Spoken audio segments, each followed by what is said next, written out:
모니터 앞에 있는 모니터 소리가 너무 많이 올려놔가지고 너무 울리는 것 같습니다.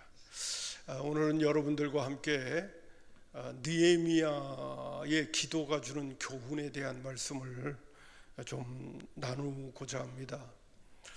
느헤미야의 기도는 여러분 그 설교 교환에서도 보았습니다만은 뭐 특징이라면 특징이라고도 말할 수 있는데 느헤미야의 기도는 응답받은 기도였다는 것입니다. 우리는 때때로 응답 그러면 예수만이 응답이 아니라 노도 응답이잖아요. 근데 예레미야의 기도는 예스의 응답의 기도였습니다. 그러니까 하나님 앞에 아랬더니 하나님께서 그래 네가 원하는 대로 구했던 그 기도가 내가 응답되도록 그렇게 만들어줄게, 이렇게 응답하신 그런 기도였다는 것을 우리는 알 수가 있게 되어집니다. 느헤미야 1장 11절에 있는 말씀 보면 이런 구절이 나와요. 그 끝부분인데, 오늘 종이 형통하여 이 사람 앞에서 은혜를 입게 하옵소서. 이렇게 이 사람 앞에서 은혜를 입게 해달라고 그럽니다. 이 사람이 누구냐 하면 바로 1장 1절에 언급되어져 있는 페르시아 제국의 아닥사스다 왕입니다. 그 페르시아 제국을 지도로 보게 되면요, 세계에서 가장 큰 땅을 차지하고 있었던 제국이 바로 이 페르시아 제국입니다. 오고 오는 세대 속에서도 이 페르시아 제국처럼 큰 땅덩어리를 정복하고 차지한 민족이 있을까 하는 정도로 페르시아 그 제국의 아닥사스다 왕에게로부터 은혜를 입기를 원한다고 그렇게 하나님 앞에 기도를 합니다. 하나님 앞에 그렇게 기도했더니 느헤미야서 2장 5절부터 8절에 있는 말씀을 제가 그냥 간단하게 중요한 부분들만 언급을 한다면, 종이 왕의 목전에서 은혜를 얻어 싸우면 그 성을 건축하게 하옵소서 하였는데, 왕이 나를 보내시기를 좋게 여기시기로 내 하나님의 선한 손이 나를 도우심으로 왕이 허락했다 하는 이런 내용이 나옵니다. 중요한 부분은 그 느헤미야가 그 아닥사스다 왕 옆에서 그 신뢰를 받고 있었던 술 맡은 관원이었거든요. 여러분 잘 아시는 것처럼 옆에서 술이라든지 떡이라든지 음식이라든지 이런 것들을 공개하는 그러한 관료직이 있다고 한다면 그 사람들은 그 왕의 생명을 담보하는 사람이기 때문에 왕이 정말 신뢰하지 못하면 그 자리를 맡길 수가 없어요. 근데 이 아닥사스다 왕 옆에서 술 맡은 관원이었던 이 느헤미야는 유대인이었음에도 불구하고 아닥사스다 왕 옆에서 정말 신뢰와 총애를 받던 인물이었다는 것을 알 수가 있습니다. 자, 그런데 이제 느헤미야가 그 왕 앞에 내가 은혜를 입게 해달라, 그리고 예루살렘이 에 살고 있는 사람들이 큰 환난을 당하고 그 다음에 능욕을 당하고 성은 무너지고 성의 성문들은 불타고 이런 이야기를 그의 형제 하나니야를 통해서 듣게 되어졌을 적에 하나님 앞에 간절히 간구했거든요. 그랬더니 하나님께서 왕의 마음을 움직여 가지고 바로 느헤미야로 하여금 예루살렘으로 가게끔 만들어 주시는 그런 기도의 응답이 주어지는 내용이 1장과 2장에서 언급되어져 있게 되어집니다. 자, 그래서 느헤미야의 기도는 첫 번째는 응답을 받은 기도다. 전에도 말씀을 드린 적이 있습니다만, 우리가 기도의 응답을 받으면 주어지는 축복 가운데는 하나님의 역사도 이룰 수 있지만은 오늘도 하나님이 살아계셔서 일하고 계시는구나, 이거를 확실하게 체험할 수가 있게 됩니다. 하나님이 있니 없니 이런 생각을 할 필요가 없어져요. 야, 하나님 정말 오늘도 살아계셔서 나와 함께 계시고 오늘도 역사하시고 일하시는 분이시구나, 이것이 정말 믿어지는 거예요. 두 번째로 느헤미야의 기도는 어떤 기도냐면 자기를 위한 기도가 아니라 동족을 위한 기도였고 하나님의 백성을 위한 기도였다는 것입니다. 조금 더 표현을 빌린다면 느헤미야의 기도는 자기를 위한 기도가 아니라 공동체를 위한 기도였다는 거예요. 예수님께서도 마태복음 6장 33절에 이런 말씀을 하셨습니다. 그런즉 너희는 먼저 그의 나라와 의를 구하라. 그리하면 이 모든 것을 너희에게 더하신다고 그랬어요. 이 모든 것을 더한다는 것은 내 개인적인 어떤 필요일 겁니다. 그러나 예수님께서 기도를 가르쳐 줄 때 먼저 챙겨야 될 부분은 그의 나라와 의라고 말씀하셨어요. 오늘 느헤미야의 기도는 자기를 위한 기도가 아니었습니다. 먼저 그의 나라와 의를 구하는 동족을 위한 기도였고 그 다음에 예루살렘을 위한 기도였다는 것을 우리는 잊지 말아야 하겠습니다. 전에 한번 기도에 대해서도 말씀을 드린 적이 있습니다마는 마태복음 7장 11절과 12절, 마태복음 7장 1절부터 주시는 말씀 가운데 보면 구하고 찾고 두드려라 하는 그러한 주님의 권면의 말씀이 주어지는데, 그 구하고 찾고 두드리라고 하는 기도의 제목을, 기도의 모습을 주시면서도 절대로 내 마음대로 기도해라, 네가 원하는 대로 무조건 구하면 된다 라는 기도는 아니었다는 것입니다. 6장에 이미 먼저 그의 나라와 의를 위한 기도에 대해서도 말씀하셨고, 하나님의 백성들은 마땅히 어떻게 살아가야 되느냐 하는 부분에 대해서도 충분히 말씀하시면서, 또 주님 가르쳐 주신 기도, 우리가 잘 알고 있는 주기도문도 가르쳐 주시면서 기도하라고 권면하셨거든요. 그래서 마태복음 7장 11절과 12절만 제가 인용을 하는데, 너희가 악한 자라도 좋은 것으로 자식에게 줄 알거든 하물며 하늘에 계신 너희 아버지께서 구하는 자에게 좋은 걸 주시지 않겠느냐 하고, 그러면 그 주시는 부분에 대해서 그러므로 무엇이든지 남에게 대접을 받고자 하는 대로 너희도 남을 대접하라, 이것이 율법이요 선지자라고 기도에 대한 얘기를 하시다가 이 내용으로 율법과 선지자의 메시지로 마무리를 짓는 모습은, 여러분 내 이웃을 내 몸과 같이 사랑해야 된다는 기도의 원리를 가르쳐주고 계시는 내용이라고 할 수 있습니다. 강조하고 싶은 건 그것입니다. 느헤미야의 기도는 자신을 위한 기도가 아니라 바로 자신의 백성들, 바로 하나님의 백성들, 공동체를 위한 기도였다. 내 이웃을 내 몸과 같이 사랑하는 그런 차원에서의 기도였다 하는 부분을 우리는 잊지 말아야 되겠죠. 제가 이 말씀을 드리는 이유 가운데 하나는 뭐냐면, 오늘 우리의 기도가 예수의 기도가 많이 되지 못하는 이유가 어디 있느냐 할 때, 너무 나중심적인 기도를 너무 하나님 앞에 많이 드리는 것은 아닌가 하는 그런 생각을 가져보게 되어집니다. 자, 좀 더 이제 느헤미야의 기도를 좀 말씀을 드린다면, 느헤미야의 기도는 하나님이 어떤 분이신가를 알고 기도했다는 사실입니다. 오늘 거기 5절에 있는 말씀 가운데 보면, 예루살렘이 매일 살고 있는 사람이 큰 환난을 당하고 또 능욕을 당하고 예루살렘의 성은 무너지고 성문은 불탔다고 하는 이야기를 듣고 너무 마음이 아파가지고요, 그가 울면서 수일 동안 금식하며 기도했다고 4절에 언급한 다음에 이제 기도에 대한 내용이 나오는데, 이렇게 기도에 대한 내용이 시작됩니다. 5절 보니까 이르되 하늘의 하나님 여호와여, 크고 두려우신 하나님이여, 이렇게 얘기합니다.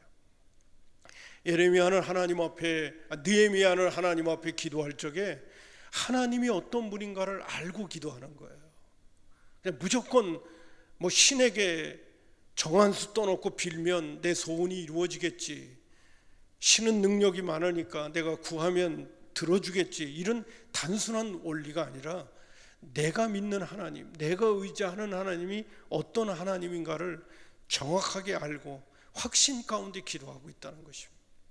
그래서 예전에 믿음의 선배들 가운데 보게 되면 늘 하셨던 이야기가 종종 생각이 날 때가 있어요. 처음에 교회 나온 믿음의 식구들에게 먼저 기도를 가리키지 마라. 기도를 너무 그렇게 쉽게 가리키면 안 된다. 그런 이야기를 곧잘 해주셨어요. 왜냐하면 우리의 기도가, 우리는 좀 샤머니즘과 또 우리나라에 갖고 있는 그런 종교적인 타성들이 있거든요. 우리가 믿는 하나님이 어떤 하나님인가를 모르고 무작정 기도할 때가 있거든요. 그것이 우리로 하여금 나쁜 기도의 습관을 만들어내는 거거든요. 내 소원을 성취하는 게 기도인 것처럼만 생각할 때가 많거든요. 그런데 오늘 느헤미야의 기도를 보게 되면 하나님이 어떤 분인가를 알고 기도하는 겁니다. 그래서 오늘 5절에 보게 되면 하늘의 하나님 여호와여 크고 두려우신 하나님이라는 얘기입니다. 여기서는 간단하게 제가 언급을 하겠습니다마는 하늘의 하나님이다, 크고 두려우신 하나님이라는 정도의 얘기라면 내가 믿는 하나님은 전능하고 불가능이 없는 하나님입니다. 능력이 많으신 하나님입니다. 하늘의 하나님이라는 것은 나와 차원이 다르다는 거예요. 여러분, 지금 느헤미야가 하나님 앞에 기도하는 기도라고 하는 것은 이 아닥사스다 왕이 그 이전에 예루살렘의 성벽을 건축하려고 예루살렘에 있었던 예루살렘의 사람들뿐만 아니라 이 느헤미야가 지금 하나니아라고 하는 형제를 통해서 지금 예루살렘의 사정을 이야기를 듣게 하기 이전에 벌써 수르바벨에 의해서 제1차 포로 귀환이 이루어졌고요, 에스라를 통하여 제2차 포로 귀환이 이루어지면서 성 안에 있는 성전이 이미 지어져 있는 상태입니다. 근데 이제 무엇이 지금 안 지어져 있느냐면 성 안에 있는 성전은 지어져 있는데 성벽이 다 무너져 있는 거예요.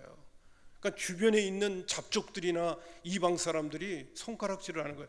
성이 져져야 거기가 보호를 받을 수 있고, 그리고 주변에 있는 그러한 민족들이 쳐들어오더라도 자신들이 방비할 수 있는 그런 여건이 되는데, 성이 다 무너져 있으니까 주변에 있는 사람들, 이방인들이 보더라도 저 사람들에 대해서는 손가락질을 할 수밖에 없는 그런 상황 속에 있었던 것이죠.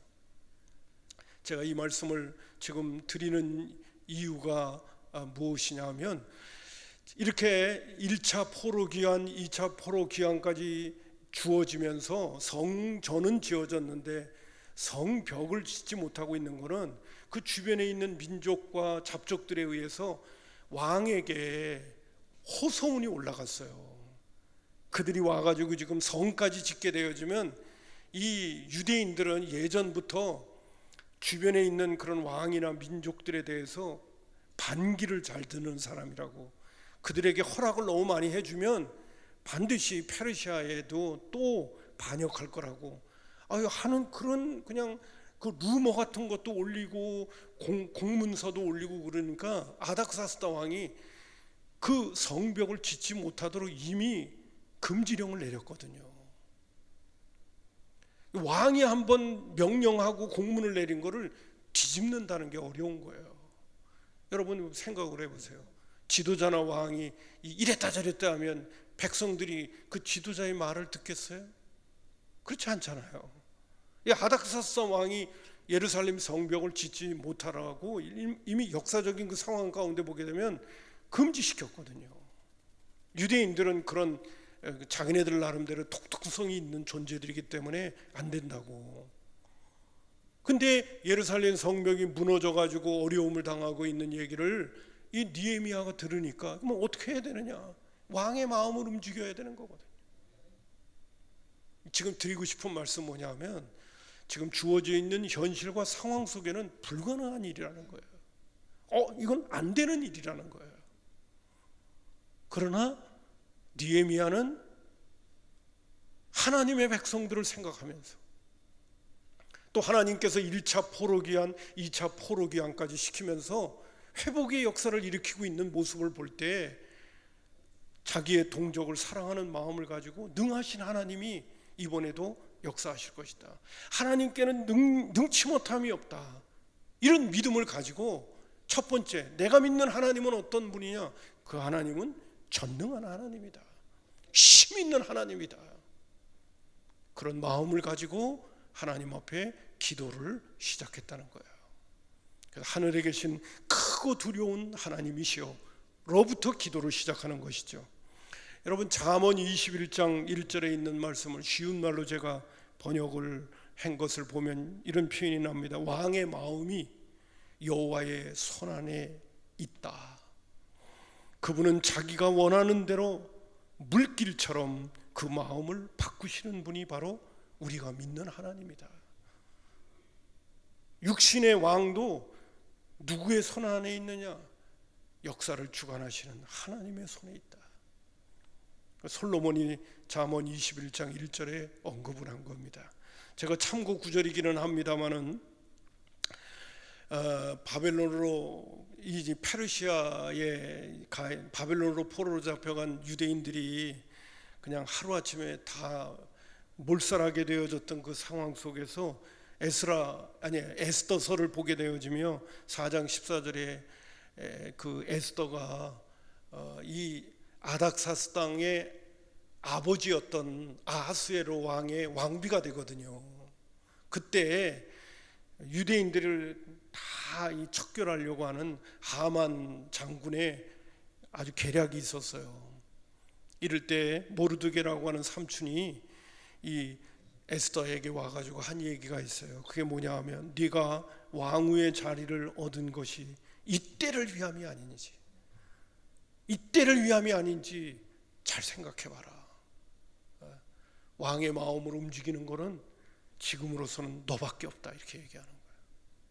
아마 어떤 면에서 느헤미야가 그 유대인이었음에도 불구하고 페르시아 제국의 이 아닥사스다 왕의 총애를 받는 술 맡은 관원이 되었다는 그 자체는 옆에서 계속해서 왕을 보필하고 하루에 기본적으로 3끼 식사를 하게 된다면 3번 정도는 왕을 면담할 수 있는 기회가 되잖아요. 그럴 때 아마 느헤미야가 그런 생각을 갖지 않았을까 하는 생각을 가져봐요. 왕의 마음을 움직이는 것은 나밖에 없다. 나는 왕을 계속 접할 수 있는 사람이거든.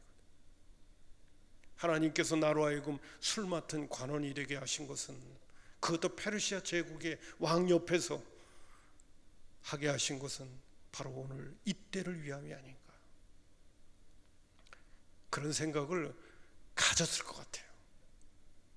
여러분, 제가 특별히 이 구절을 지금 인용하는 이유는 저와 여러분도 이 시대에 여기서 사는 이유가 뭡니까 도대체? 무엇 때문에 우리는 여기 있는 것입니까? 그리고 이때를 왜 살고 있는 것입니까? 이때를 위해서 하나님이 나를 통해서 하시고자 원하시는 게 뭡니까 도대체? 그것을 저와 여러분은 알고 기도해야 되지 않을까, 그런 생각을 다시 한번 가져봅니다. 그냥 사람들이 그냥 그렇게 왔다가 가니까 나도 왔다가 간다, 이런 게 아니라 오늘 이 시대를 살면서 하나님께서 나로 하여금 예수 믿게 하시고 또 성산교회 교인이 되고 또 직분자가 되어져서 오늘 이곳에서 살게 하신 이유가 뭘까? 하나님이 나를 통하여 어떤 무엇을 이루시기를 원하실까?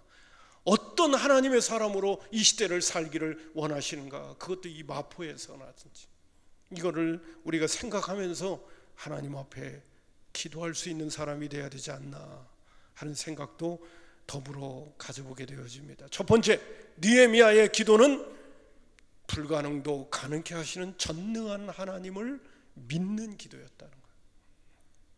두 번째로는요, 거기 5절에 있는 말씀 가운데 보면 하늘의 하나님 여호와여 크고 두려우신 하나님이여 주를 사랑하고 그의 계명을 지키는 자에게 언약을 지키시는 하나님. 두 번째로는 약속을 지키시는 하나님.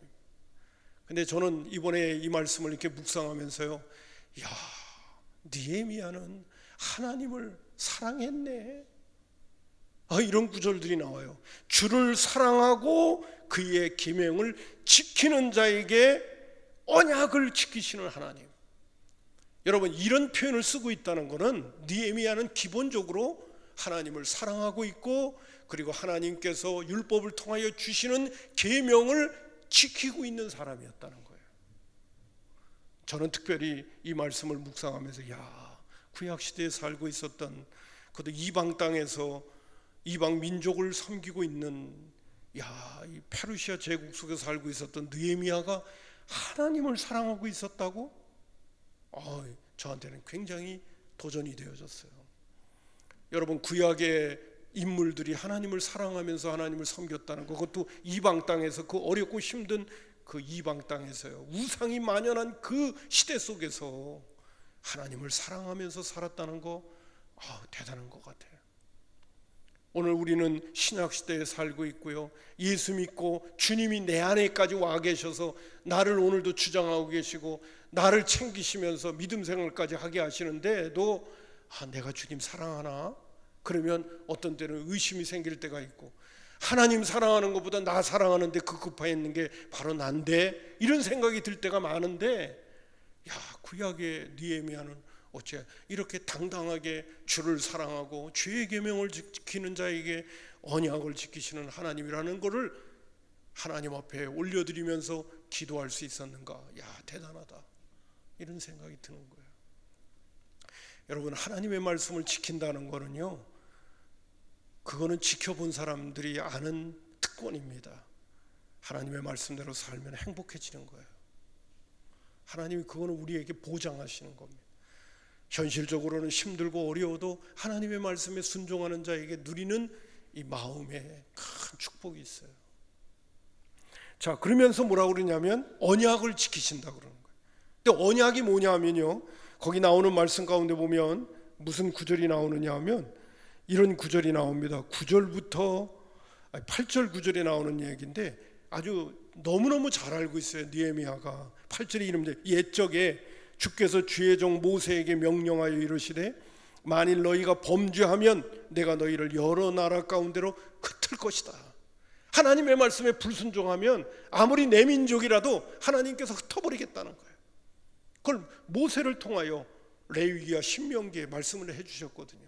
그러나 9절에 보면 만일 내게로 돌아와 내 계명을 지켜 행하면, 돌아와가지고 회개하고 돌아와서 내 계명을 지켜 행하면 너희 쫓긴 자가 하늘 끝에 있을지라도 내가 거기로서부터 그들을 모아 내 이름을 두려고 택한 곳에 돌아오게 하리라 하신 말씀을 이제 청하건대 기억하옵소서. 이제는 돌이키고 하나님의 말씀을 지키겠다고 하는 자들에게는 하늘 끝에 있더라도 하나님께서 불러 모은다는 거예요. 근데 70년 만에 하나님께서 이 백성을 고향 땅으로 돌아오겠다고 하겠다는 기본적인 메시지가 예레미야서에도 이미 있어요. 여러분, 거기 예레미야 29장 10절에 보면 여호와께서 이와 같이 말씀하시나 바빌론에서 70년이 차면 내가 너희를 돌보고 나의 선한 말을 너희에게 성취하여 너희를 이곳으로 돌아오게 하겠다고 100년 전에 벌써 1차 포로기한, 고레스 왕을 통하여 2차 포로기한이 이루어졌거든요. 하나님은 약속하신 대로 그 일을 이루시는 것을 이 느헤미야는 알고 있거든요. 하나님의 선한 뜻이 있을 뿐만 아니라 또 이 백성이 이제는 회개하고 돌아와서 하나님의 말씀에 순종하려고 하는 기본적인 뜻이 있으니까 하나님, 이번에 내가 하나님 앞에 드리는 기도도 하나님께서 들어주셔서 이 백성을 살려달라고 하는 이야기를 하게 되어지는 거죠. 이 말이 뭐냐 하면 하나님의 말씀을 붙들고 기도하는 거예요.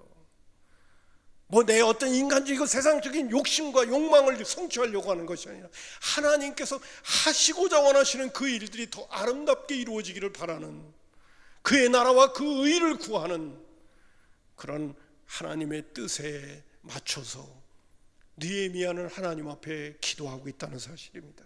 그렇기 때문에 느헤미야의 기도가 응답이 안 될 수가 없는 거예요. 환경적으로는 불가능한 것 같고 전혀 이루어질 수 없는 일이란 것처럼 보여주더라도 하나님의 뜻대로 구하고 있기 때문에 하나님은 전능하니까 하나님이 일을 이루시는 거예요. 이런 이야기를 하면서 또 하나 더 첨부를 시킵니다. 뭐라 그러냐면 5절을 다시 한번 보세요. 주의 계명을 지키는 자에게 언약을 지키시며, 그 다음에 또 하나 하는 말이 있어요. 긍휼을 베푸시는 줄 알고 그랬어요. 긍휼이라는 게 뭐예요? 불쌍히 여겨달라는 거예요. 여러분, 우리 모두는 다 실수도 많고 연약하고 부족하고 땅에 속한 존재이고, 그런 무기 때문에 이런 앞에 하나님은 어떤 분이신가, 또 하나님은 언약도 지키시는 분이시고, 또 하나님은 또 이러이러한 일들도 지금 이루고 계시는데 또 하나 부탁하는 거 뭐냐면 하나님 우리를 불쌍히 여겨주세요. 여러분 잘 아시죠? 우리 하나님은요 상한 갈대를 꺾지 아니하고 꺼져가는 등불을 끄시지 않는 분이에요. 상한 마음을 가지고 주님 앞에 나와 겸손히 머리 숙이면 하나님께서는 불쌍히 여기시는 분이에요. 자비와 긍휼이 많으시는 분이에요. 그 하나님을 또 의지하는 거예요. 그러면서 하나님 앞에 도움을 청하는 거예요. 그러니 하나님이 안 들어주시면 누구의 기도를 듣겠습니까? 하나님 마음이 그냥 뭉글뭉글해지시는 거죠. 알았다. 그리고 하나님이 역사를 이루시는 겁니다. 자, 오늘 저는 특별히 느헤미야서를 읽으면서 또 하나 아주 귀중한 그 느헤미야의 기도 속에서 고백하고 있는 한 가지 중요한 또 내용이 있습니다. 이거를 오늘 저와 여러분은 기도 속에서 체험해 가고 계셔야 돼요. 그게 바로 뭐냐면요, 2장 12절에 나오는 내용입니다. 여러분 한번 2장 12절에 있는 말씀 우리 한번 다 같이 한번 읽어보겠습니다. 2장 12절 준비되셨어요? 자, 읽습니다. 시작. 내 하나님께서 예루살렘을 위해 무엇을 할 것인지 내 마음에 주신 것을 내가 아무에게도 말하지 아니하고 밤에 일어나 몇몇 사람과 함께 나갈새 내가 탄 짐승 외에는 다른 짐승이 없더라.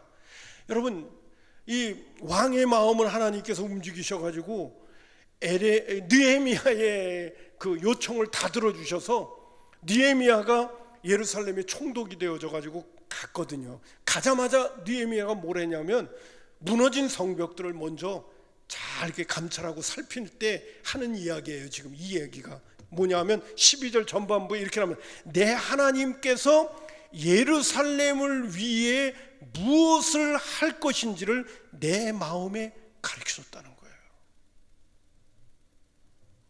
하나님 앞에 기도하면서 그 형제가 예루살렘 성벽이 무너졌고 성문은 불탔고 예루살렘 사람들은 큰 환난을 당하고 능욕을 당하고 조롱과 비웃음 속에서 살아가고 있는 비참한 삶을 살아가고 있을 때 하나님 앞에 눈물로 기도하면서 도움을 청하고 왕의 마음을 움직여 달라고 그렇게 기도하고 있을 적에 하나님께서 역사를 이루어가면서 뭘 하셨는가?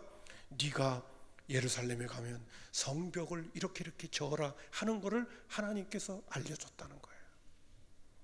여러분 그 구절 보세요. 12절에 내 하나님께서 예루살렘을 위해 무엇을 할 것인지 내 마음에 다 가르쳐줬다는 거예요. 예루살렘에 가게 되면 어떻게 성벽을 짓고 어떻게 행동해야 될 것을 하나님께서 마음에 가르쳐 주셨다는 거예요. 그래서 그 마음을 품고 몰래 먼저 성벽, 무너진 성벽을 정찰하기 위해서 그가 나갔다는 거예요. 하나님께서 가르쳐 주신 대로 이 성벽을 수축하려면 어떻게 해야 될 것인가를 생각하면서 계획을 세우기 위해서 나갔다는 거예요. 여러분, 저와 여러분들은 하나님 앞에 기도하면서 구약시대에 살고 있었던 사람인데도 기도의 응답 속에는 하나님의 음성도 듣는다는 사실이에요. 오늘 저와 여러분의 기도 속에서도 하나님의 음성을 들어야 돼요. 하나님이 내 마음을 움직이시고 내 마음 속에 하나님께서 감동을 주시고 내 마음 속에서 하나님께서 지혜를 주시고 내가 하나님 앞에 하나님의 영광을 위하여 하나님 나라를 위하여 하나님의 뜻을 위하여 이때를 위하여 하나님께서 나를 어떻게 사용하시기를 원하시는가를 간구하게 될 때 하나님께서 아무개야 너는 이렇게 살았으면 좋겠다 하는 그런 감동을 주시는 하나님의 음성을 우리는 우리의 기도 속에서 들으면서 믿음 생활을 해야 된다는 거예요. 여러분, 구약시대의 인물도 이렇게 하나님의 음성을 들으며 그 마음속에 하나님의 뜻을 가르쳐 주시기도 하는데 신약시대에 살고 있는 저와 여러분은 우리 자신들을 성전 삼으시고 성령이 거하시는 전이 되게 하시고 우리 주님과 성령님이 내 안에 오셔서 나와 함께 계시는데 왜 우리가 하나님의 음성을 못 듣습니까? 왜 하나님의 인도를 우리가 못 받습니까? 내가 하나님 앞에 진지하게 하나님의 영광을 위하여 살겠다고 하면 왜 하나님께서 나를 통하여 하나님의 뜻을 왜 안 보여주시겠습니까? 오늘 우리는 특별히 느헤미야의 기도를 통해서 우리가 어떤 기도를 어떻게 해야 될 것이며 또 우리의 기도 속에서는 하나님의 음성이 들려오는 것에 귀를 기울이는, 우리 나름대로 부족하고 연약하다고 생각하고 평범한 인생을 살고 있다고 해서 여러분, 하나님이 우리의 인생은 너는 뭐 그냥 그렇게 살아도 돼, 그렇게 말씀하시지 않으셔요. 한 생명을 우주 천하보다 귀하게 여기시고요, 오늘도 우리 주님이 십자가에 못 박혀 죽으신 것은 난 사람을 위해서 죽으시는 것처럼 그렇게 2000년 전에 주님께서 나를 위하여 죽으셨거든요. 그렇다면 오늘 우리가 이 땅에 사는 날 동안에 하나님 나라를 위해서, 하나님 내가 어떻게 쓰임받아야 될까요? 내가 어떻게 어떤 마음가짐을 가지고 살아야 될까요? 주님 나한테 일러주세요. 그리고 주님이 일러주시는 대로만 살 수만 있다면, 다른 사람과 세상 사람들의 시각에 볼 적에는 별 볼 일 없이 보여지는 것이라 하더라도 하나님은 우리 각자 나름대로 그 지체가 되게 하셔서 꼭 필요한 곳에 하나님의 영광을 위하여 살아갈 수 있는 거룩한 도구로 우리를 사용하신단 말이에요. 그런 기도자로 우리 모두가 쓰임받기도 하고 주님의 음성도 들을 수 있는 하나님의 사람들이 되어야 하겠다. 저는 이번에 이 느헤미야의 기도의 모습을 보면서 주님 앞에 기도하러 나갈 때 하나님 앞에 기도 제목을 가지고 나가면서, 야, 하나님이 나에게 어떻게 말씀하시려고 하나, 그런 것에 자꾸 귀를 기울여 봅니다. 하나님, 나라와 민족을 생각하기도 하고 남북관계의 문제도 생각하고 성산교회에 대해서도 생각을 하고 자녀들의 앞길에 대해서도 생각하고 공동체에 대해서 생각하면서 하나님이 어떻게 하기를 바라시는가, 하나님이 어떻게 인도하기를 바라시는가, 그런 부분들에 대해서 자꾸 더 관심을 갖고 귀를 기울여 보게 됩니다. 무조건 내 안에 있는 것만 그냥 얘기하는 대로만 급급한 게 아니라 주님은 이런 기도 제목에 대해서 어떻게 생각하실까 라고 하는 것이죠. 자, 이제 말씀을 맺겠습니다. 그러면 느헤미야는 어떻게 구체적으로 기도했는가? 느헤미야서 1장 6절에 보면요, 그는 주야로 기도했습니다. 이제 종이 주의 종들인 이스라엘 자손을 위하여 주야로 기도하오니 그랬어요. 기도 제목을 받게 되어졌을 때, 예루살렘의 문제에 대해서 듣게 되어졌을 때 느헤미야는 그때부터 주야로 기도하기 시작해요. 주야로 기도했다는 것은 작정 기도를 했다는 거예요. 작정하고 기도하는 거예요. 두 번째로는요, 끈덕지게 기도합니다. 느헤미야서 1장 1절에는요, 아닥사스 왕 20년 기스루월이었 때, 이게 11월과 12월 달에 기도가 시작됐어요. 근데 기도의 응답이 언제 이루어지냐? 2월 2장 1절에 보게 되면 니산월에 사건이 일어나서 기도 응답이 이루어지는데 4개월이 걸리는 거예요. 그러니까 어떤 면에서 보면요, 이 글이 기록되어진 거는 기도가 응답될 때까지 기도했다는 거예요. 한마디로 하나님의 역사가 나타날 때까지 기도했다는 거예요. 세 번째로는 느헤미야의 기도 가운데 특징의 하나는 뭐냐면, 느헤미야는 무시로 기도했다는 사실이에요. 왕이 질문을 던질 때 거기 나오는 아주 특별한 표현이 나옵니다. 여러분 거기 한번 2장 4절을 보면요, 왕이 내게 이르시되 그러면 내가 무엇을 원하느냐 하시기로, 내가 그냥 곧바로 대답한 게 아니라 곧 하늘의 하나님께 먼저 묵도했다는 거예요. 하나님 어떻게 대답할까요? 하나님 앞에 시간과 공간을 초월해서 하나님 앞에 먼저 기도했다는 거예요. 구약의 사람들은요, 그냥 이렇게 정해놓고 기도하는 걸 기도라고만 생각을 하는 부분들이 많이 나오는데, 느헤미야는 그렇지 않아요. 그 이방 땅에 살면서도 언제든지 기도하는 거예요. 지금 이 기도는요, 급한 기도예요. 급한 기도. 상황이 딱 돌 때 하나님 어떻게 내가 대답을 할까요? 하고 하나님 앞에 잠시 묵도하는 거예요. 무시로 기도하는 거예요. 그 기도의 모습을 보시고 하나님께서 지혜를 주셔서 대답하게 하신 것이죠. 말씀을 맺겠습니다. 느헤미야의 기도가 주는 교훈은 첫 번째, 공동체를 위한 기도였습니다. 자기를 위한 기도가 아니라 하나님의 뜻을 받드는 공동체를 위한 기도였고, 하나님을 신뢰하고 약속에 의지하여 드리는 기도였으며, 그것도 취하로 기도하며 무시로 기도하는 모습들을 보면서 간절히 기도했고요. 무엇보다도 좀 강조하고 싶은 게 뭐냐면 하나님의 음성을 듣는 기도였다는 거예요.